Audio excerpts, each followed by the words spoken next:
Magandang araw.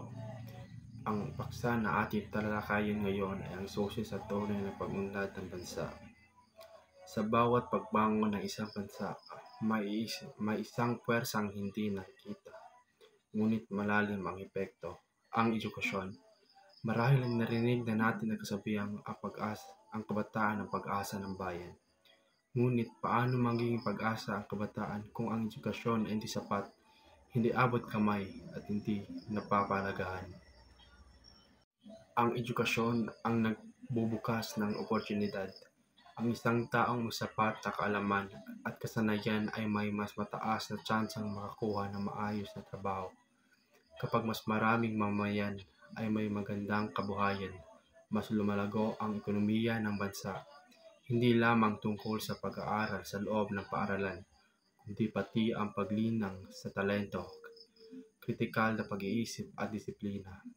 Sa ganitong paraan, nagkakaroon tayo ng mga profesional na nakatulong sa pag-unlad, mga gobyerno, inhinyero, doktor, siyentipiko at marami pang iba. Ikalawa, ang edukasyon ay sandata laban sa kahirapan at maling impormasyon. Sa mundo ngayon na puno na ng fake news at panindilinlang, kritikal na pag-iisip ang ating panangga. Kung edukado ang mamayan, mas naging responsable sila sa paggawa ng desisyon, mula sa pagpili ng leader hanggang sa pag-araw-araw na pamumuhay. Ang tao ay may sapat na kaalaman ay hindi madaling malinlang at masandang maging produktibo bahagi ng lipunan. Ikatlo, ang edukasyon ay nagtataguyod ng pagkakaisa at mabuting pag-uugali. Sa paaralan natin, unang natutunan ang paggalang, pakikikapwa at disiplina. Ang pagkakaroon ng wastong asal ay hindi lamang para sa personal na buhay. Mahalaga rin ito sa pagbuo ng matiwasay at mapayapang bansa.